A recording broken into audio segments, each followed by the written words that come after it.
उत्तर भारत के एक दूर दराज इलाके में एक सुनसान हाईवे था, जहां रात में गाड़ियों का गुजरना न के बराबर होता था। उस हाईवे पर एक पुराना पेट्रोल पंप था, जो अब बंद पड़ा था। लोग कहते थे कि उस जगह पर अजीब घटनाएं होती थीं। वहां रात को रुकने वाले लोग कभी-कभी गायब हो जाते थे या उनकी गाड़ियों में लाशें पाई जाती थीं। इस खौफनाक जगह के किस्से पूरे इलाके में मशहूर थे, लेकिन इसकी सच्चाई किसी ने नहीं जानी थी। रोहन एक युवा पत्रकार था, जिसे अजीब और रहस्यमय घटनाओं की सच्चाई जानने का जुनून था। जब उसे इस पेट्रोल पंप के बारे में पता चला, तो उसने तय किया कि वह इस रहस्य को उजागर करेगा। उसके साथ उसके दो दोस्त निखिल और रीमा भी थे। तीनों ने मिलकर फैसला किया कि वे वहां रात भर रुकेंगे और इस डरावनी जगह के पीछे छिपे सच को जानने की कोशिश करेंगे। अगली रात तीनों अपनी कार में बैठकर उस सुनसान हाईवे की ओर रवाना हुए। हाईवे पर अंधेरा था। सड़क के दोनों तरफ घने पेड़ थे, जिनकी टहनियां हवा में अजीब अजीब आवाजें कर रही थीं। जैसे जैसे वे पेट्रोल पंप के करीब पहुंचे, उनकी कार का हेडलाइट अचानक से झपकने लगा। रीमा ने घबरा कर कहा, यह क्या हो रहा है? कार तो अभी सर्विसिंग से आई है। निखिल ने कहा, कुछ नहीं, यह बस इत्तेफाक है। लेकिन रोहन को महसूस हुआ कि यह महज इत्तेफाक नहीं था। जब वे पेट्रोल पंप पर पहुंचे, तो चारों तरफ सन्नाटा था। हवा में अजीब सी ठंडक थी, जो हड्डियों तक चुभ रही थी। पेट्रोल पंप की इमारत पुरानी और टूटी फूटी थी। उसकी खिड़कियों के शीशे टूटे हुए थे और दरवाजे पर जंग लगी हुई थी। बोर्ड पर लिखा था, यहां रात में रुकना सख्त मना है। रोहन ने बोर्ड को पढ़कर हंसते हुए कहा, शायद यह डराने के लिए लिखा गया है। लेकिन रीमा ने महसूस किया कि कोई उन्हें देख रहा है। उसने चारों तरफ नजर घुमाई, लेकिन वहां कोई नहीं था। रोहन ने कैमरा निकाला और रिकॉर्डिंग शुरू की। उसने कहा, हम इस पेट्रोल पंप पर हैं, जहां लोग कहते हैं कि अजीब घटनाएं होती हैं। आज हम यह पता लगाने आए हैं कि यहां का सच क्या है। तीनों ने पेट्रोल पंप की इमारत के अंदर जाने का फैसला किया। जैसे ही वे अंदर गए, हवा और ठंडी हो गई। अंदर अंधेरा था और दीवारों पर अजीब अजीब आकृतियां बनी हुई थीं। निखिल ने टॉर्च जलाकर दीवारों को देखा। उसने कहा, ये आकृतियां बहुत डरावनी हैं। ऐसा लगता है जैसे किसी ने तांत्रिक क्रियाएं की हों। तभी रीमा ने एक कोने से किसी के चलने की आवाज सुनी। उसने रोहन और निखिल से पूछा, तुमने सुना? कोई चल रहा है? रोहन ने ध्यान दिया, लेकिन वहां कोई नहीं था। तीनों ने सोचा कि यह उनकी कल्पना हो सकती है और आगे बढ़ गए। अचानक रोहन की कैमरा बंद हो गई। उसने कैमरा को देखा और कहा, यह कैसे हो सकता है? मैंने इसे पूरी तरह चार्ज किया था। निखिल ने कहा, शायद बैटरी खराब हो गई होगी। तभी निखिल की टॉर्च भी बंद हो गई। अब वहां अंधेरा छा गया। रीमा ने डर के मारे रोहन का हाथ पकड़ लिया। तभी एक खौफनाक आवाज गूंजी, यहां से चले जाओ, वरना तुम भी मर जाओगे। तीनों चौंक गए। रोहन ने हिम्मत जुटाकर आवाज की दिशा में देखा, लेकिन वहां कोई नहीं था। आवाज फिर से गूंजी, तुमने हमारी चेतावनी नहीं मानी, अब तुम इसका परिणाम भुगतोगे। तीनों डर के मारे एक कमरे में छिप गए।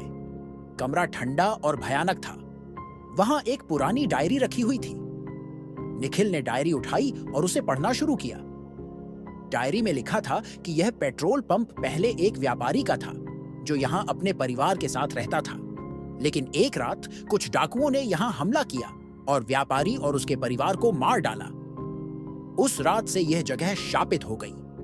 जैसे ही निखिल ने डायरी बंद की, कमरे का दरवाजा अपने आप बंद हो गया। रोहन और रीमा ने दरवाजा खोलने की कोशिश की, लेकिन दरवाजा नहीं खुल रहा था।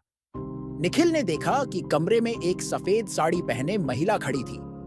उसका चेहरा विकृत था और उसकी आंखों से खून बह रहा था। वह महिला निखिल की तरफ बढ़ने लगी। निखिल ने चीखने की कोशिश की, लेकिन उसकी आवाज बंद हो गई।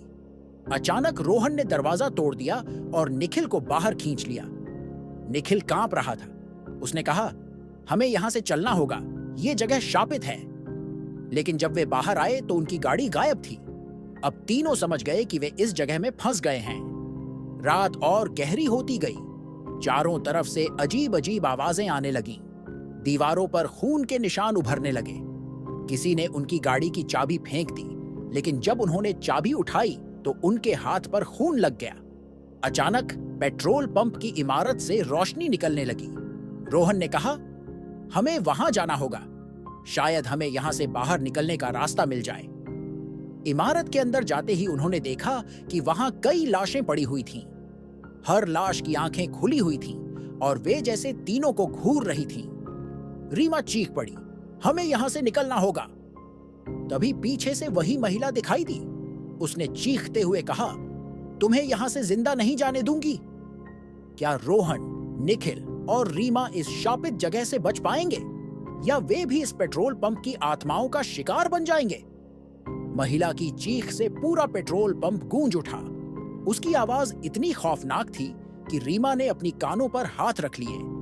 रोहन ने जल्दी से निखिल और रीमा को खींचा और इमारत के दूसरे कोने की ओर भागा। वे जैसे ही दूसरी तरफ पहुंचे, वहां एक और दरवाजा दिखाई दिया। रोहन ने दरवाजा खोलने की कोशिश की, लेकिन वह जंग लगा हुआ था और हिल तक नहीं रहा था। पीछे से उस महिला के कदमों की आवाज तेज होती जा रही थी। निखिल ने डर के मारे दीवार पर पड़ी एक लोहे की रॉड उठाई और दरवाजे को तोड़ने की कोशिश करने लगा। हर वार के साथ दरवाजा थोड़ा थोड़ा खुलने लगा। रीमा ने घबरा कर कहा, जल्दी करो, वह पास आ रही है। अचानक दरवाजा खुद ब खुद खुल गया। तीनों तेजी से अंदर घुस गए और दरवाजा बंद कर लिया। लेकिन अंदर का नजारा और भी डरावना था। वह एक तहखाना था जहां चारों तरफ दीवारों पर खून के छींटे थे। जमीन पर हड्डियां और टूटे फूटे बर्तन पड़े थे। तहखाने में जल रही कुछ लालटेनें एक अजीब सा माहौल बना रही थीं। रीमा ने धीमी आवाज में कहा, यह जगह मौत का अड्डा लगती है। रोहन ने दीवारों पर उकेरे गए चिन्हों को गौर से देखा। वह समझ गया कि यह किसी तरह की तांत्रिक साधना की जगह थी। उसने दीवार पर एक बड़े घेरे के बीच एक त्रिकोण का निशान देखा, जिसके चारों तरफ कुछ मंत्र लिखे थे। रोहन ने कहा, यह सब कुछ ऐसा लगता है जैसे किसी को बंदी बनाने के लिए किया गया हो। शायद यही आत्माएं इस जगह को शापित कर रही हैं। तभी हवा और ठंडी हो गई। रोहन ने महसूस किया कि उनके चारों तरफ कोई मौजूद है। रीमा ने रोते हुए कहा, हम यहां से बाहर क्यों नहीं जा सकते? यह सब क्या हो रहा है? निखिल ने रोहन से पूछा, क्या कोई तरीका है जिससे हम यहां से बच सकते हैं? रोहन ने तहखाने में पड़ी चीजों को टटोलना शुरू किया। उसे एक पुराना लकड़ी का संदूक मिला। संदूक के ऊपर भी वही त्रिकोण का निशान था। उसने उसे खोलने की कोशिश की, लेकिन वह बहुत भारी था। निखिल ने उसकी मदद की और जब वे दोनों ने मिलकर उसे खोला तो उसके अंदर एक पुराना लाल कपड़ा लिपटा हुआ मिला। कपड़े के अंदर एक छोटी सी मूर्ति थी जो देखने में बहुत डरावनी थी। मूर्ति को देखते ही रीमा पीछे हट गई और बोली, इसे मत छुओ, यह किसी अपशगुन की चीज लगती है। रोहन ने मूर्ति को उठाया और गौर से देखा। तभी तहखाने में गूंजती हुई एक गहरी आवाज सुनाई दी, तुमने उसे छुआ, अब तुम सब मारे जाओगे। मूर्ति के साथ पूरा तहखाना कांपने लगा। दीवारों से खून टपकने लगा और हर कोने से भूतिया परछाइयां उभरने लगीं। महिला फिर से प्रकट हुई, लेकिन इस बार उसके साथ और भी आत्माएं थीं। वे सभी रोहन, निखिल और रीमा की ओर बढ़ने लगीं। निखिल ने रॉड से उन्हें रोकने की कोशिश की, लेकिन उसका कोई असर नहीं हुआ। आत्माएं हवा में घुलती हुई फिर से प्रकट हो रही थीं। रीमा ने चीखते हुए कहा, हमें कुछ करना होगा, वरना ये हमें मार डालेंगी। रोहन ने मूर्ति को जमीन पर पटक दिया। मूर्ति टूटते ही एक तेज धमाका हुआ और पूरा तहखाना आग की लपटों में घिर गया। आत्माओं ने जोर से चीखना शुरू कर दिया और महिला ने कहा, तुमने हमारी कैद तोड़ दी, लेकिन तुम बच नहीं सकते। यह जगह हमेशा तुम्हारा पीछा करेगी। आग के बीच रोहन ने देखा कि तहखाने के एक कोने में एक गुप्त दरवाजा था। तीनों ने बिना सोचे समझे उस दरवाजे की ओर दौड़ लगा दी। दरवाजे से बाहर निकलते ही वे फिर से पेट्रोल पंप के सामने आ गए। गाड़ी वापस अपनी जगह पर खड़ी थी और चाबी भी उसमें लगी हुई थी। रोहन ने चाबी घुमाई और गाड़ी स्टार्ट हो गई। तीनों ने तुरंत गाड़ी में बैठकर वहां से भागने की कोशिश की, लेकिन जैसे ही उन्होंने गाड़ी आगे बढ़ाई, उन्होंने पीछे मुड़कर देखा। पेट्रोल पंप की इमारत अचानक से गायब हो गई थी। रीमा ने कांपते हुए कहा, यह क्या था? क्या हम सच में बच गए? निखिल ने कहा, मुझे नहीं पता, लेकिन मैं दोबारा कभी इस रास्ते पर नहीं आऊंगा। रोहन ने कहा, हो सकता है कि हमने उन्हें हमेशा के लिए मुक्त कर दिया हो, लेकिन यह जगह अब भी शापित है। गाड़ी हाईवे पर दौड़ रही थी और तीनों सोच रहे थे कि जो कुछ भी हुआ वह एक बुरा सपना था। लेकिन जब उन्होंने गाड़ी के शीशे में देखा तो पीछे वही महिला बैठी हुई थी। उसने मुस्कुराते हुए कहा, तुमने मुझे छोड़ा नहीं, तुम मुझे साथ ले आए हो। गाड़ी के अंदर तीनों की चीखें गूंजी और फिर वहां सन्नाटा छा गया। गाड़ी हाईवे पर तेजी से दौड़ रही थी, लेकिन अब उसे कोई चला नहीं रहा था।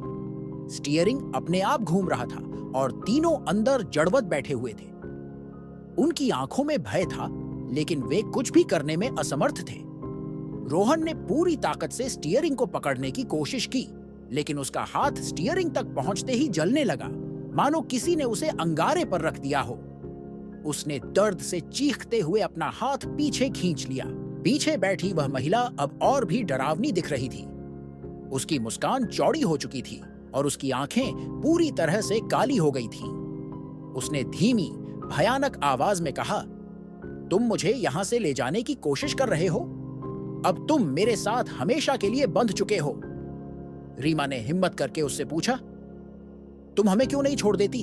हमने तुम्हारा क्या बिगाड़ा है? महिला की हंसी गूंजने लगी। उसने जवाब दिया, तुमने उस मूर्ति को तोड़ा जिसने मुझे यहां कैद कर रखा था।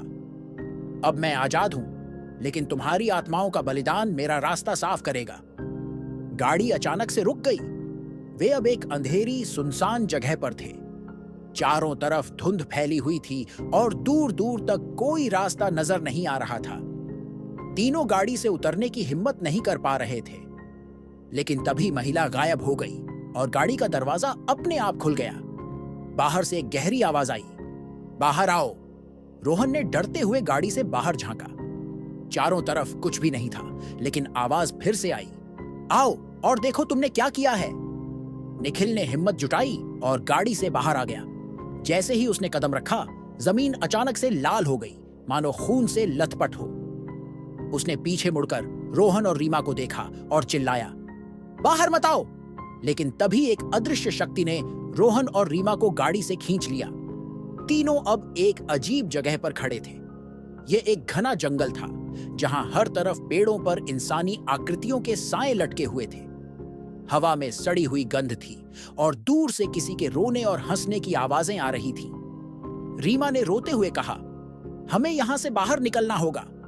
जैसे ही वे जंगल के बीच से भागने की कोशिश करने लगे, पेड़ की टहनियां अपने आप उनकी ओर बढ़ने लगीं। टहनियां उनके हाथ पैर जकड़ने लगीं और उनकी सांसें भारी होने लगीं। तभी महिला फिर से प्रकट हुई। उसने अब एक लंबा काला लबादा पहन रखा था और उसके हाथों में वही मूर्ति का टुकड़ा था जो उन्होंने तहखाने में तोड़ी थी। उसने कहा, तुमने जो तोड़ा है उसे वापस जोड़ो, लेकिन इसकी कीमत चुकानी होगी। रोहन ने हिम्मत करके पूछा, तुम क्या चाहती हो? महिला ने उसकी ओर इशारा किया और कहा, तुम्हारी आत्मा। तुमने मुझे यहां से मुक्त किया, लेकिन इसके लिए तुम्हें अपनी आत्मा का बलिदान देना होगा। रोहन ने पीछे मुड़कर निखिल और रीमा को देखा। उनकी आंखों में डर था, लेकिन उन्होंने कुछ नहीं कहा। रोहन जानता था कि अगर उसने महिला की बात नहीं मानी तो वे तीनों कभी इस जगह से बाहर नहीं निकल पाएंगे। उसने कहा, अगर मेरी आत्मा लेने से तुम बाकी को छोड़ दोगी तो मैं तैयार हूं। महिला ने एक शातिर मुस्कान दी और कहा, तुम बहुत बहादुर हो, लेकिन मैं तुम तीनों को यहां नहीं छोड़ सकती। यह सुनते ही निखिल ने गुस्से में आकर पास पड़ी एक पत्थर की मूर्ति को महिला की तरफ फेंका, लेकिन पत्थर हवा में ही रुक गया और निखिल के ऊपर गिर गया। वह चीखते हुए जमीन पर गिर पड़ा और उसकी सांसें बंद हो गईं। रीमा ने रोते हुए महिला से कहा, उसे छोड़ दो, हम यहां से चले जाएंगे। लेकिन महिला ने कहा, अब बहुत देर हो चुकी है, तुम्हारा भाग्य पहले ही तय हो चुका है। तभी चारों तरफ आग की लपटें उठने लगीं, जमीन फटने लगी और उससे अजीब जीवित आकृतियां बाहर निकलने लगीं। रोहन और रीमा ने भागने की कोशिश की, लेकिन वे कहीं नहीं जा सकते थे। वे वापस वहीं खड़े थे जहां से उन्होंने शुरुआत की थी। महिला ने जोर से चिल्लाते हुए कहा, तुम्हारी आत्माएं अब मेरी हैं। आखिरी बार रोहन और रीमा की चीखें गूंजी। अगली सुबह वह पुराना पेट्रोल पंप वैसा ही शांत और सुनसान नजर आ रहा था। स्थानीय लोगों ने देखा कि वहां एक गाड़ी खड़ी थी, लेकिन उसके अंदर कोई नहीं था। कहते हैं कि उस रात से हाईवे पर एक नई कहानी जुड़ गई। अब वहां एक गाड़ी चलती हुई दिखती है, जिसमें एक महिला सफेद साड़ी पहने मुस्कुरा रही होती है। गाड़ी के शीशे से 3 परछाइयां हमेशा बाहर झांकती हैं, जो कभी किसी की मदद मांगती हुई दिखती हैं और कभी चीखती हुई।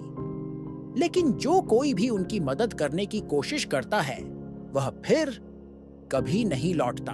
अगर ये वीडियो अच्छा लगा हो तो लाइक करें, अपने दोस्तों के साथ शेयर करें और ऐसे ही वीडियो के लिए चैनल को सब्सक्राइब करें। धन्यवाद।